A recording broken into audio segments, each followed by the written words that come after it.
Welcome back mga kamaharlika, pag-uusapan natin ngayon ay ang buhay ni Tupac Shakur. Sa video natin na ito, ipapakita lamang natin dito ang ilan sa mga mahahalagang ganap sa buhay ni Shakur upang kahit papaano ay makapagbibigay naman tayo ng kaunting kaalaman.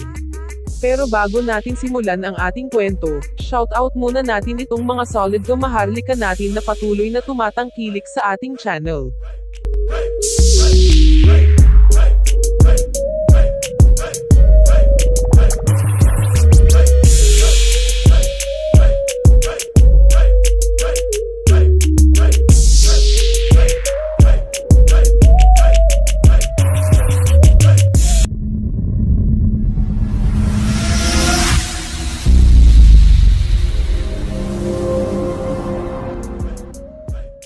Si Tupac Amaru Shakur, na ipinanganak sa pangalang St. Parish Crooks noong June 16, 1971, nakilala rin sa kanyang mga pangalan sa entablado na Tupac at Machiavelli, ay isang Amerikanong rapper at aktor. Siya ay itinuturing ng marami na one of the best rappers of all time. Ang mga awitin ni Tupac ay nagbabanggit para sa pagtugon sa mga kontrobersyal na mga isyu sa lipunan na nagaganap partikular na sa inner city. At siya ay tinuturing na simbolo ng paglaban at aktivismo laban sa hindi pagkakapantay-pantay. Si Tupac ay ipinanganak sa Harlem, New York City ngunit lumipat sa San Francisco Bay Area noong 1988. Kalaunan ay lumipat siya sa Los Angeles noong 1993 upang maipagpatuloy ang kanyang karera sa musika. Inilabas niya ang kanyang unang album na Tupac Loves Now noong 1991, at siya ay naging isang central figure sa West Coast hip-hop. Ang kanyang mga liriko ay nagpapakilala sa mga isyong panlipunan. Nakamit ni Tupac ang higit pang tagumpay sa kanyang mga sumunod pang album na Strictly for My Niggas noong 1993, at Me Against the World noong 1995. Kalaunan, sa taon ding iyon pagkatapos tangkang patayin, sa pamamagitan ng pamamaril sa loob ng lobby ng Quad Recording Studios, si Tupac ay naging mabigat na kasangkot sa lumalagong karibal sa East Coast at West Coast hip-hop.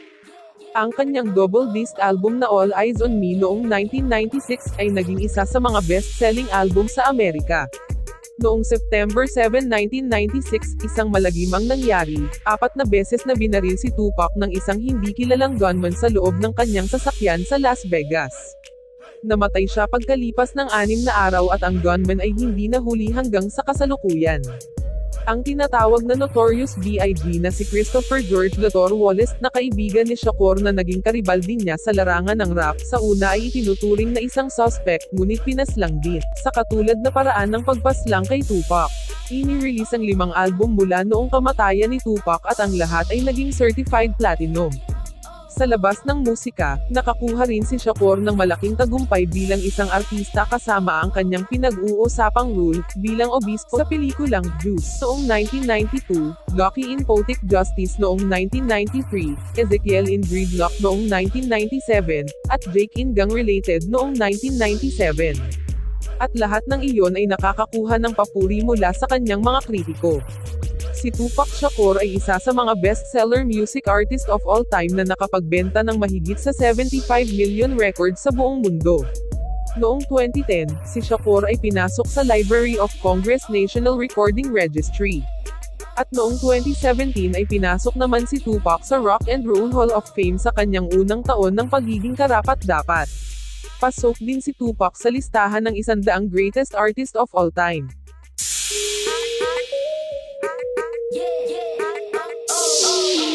Maraming salamat sa panunood mga kamaharlika, at kung may alam pa kayo tungkol kay Tupac, pwede nyo pong i-comment sa ibaba.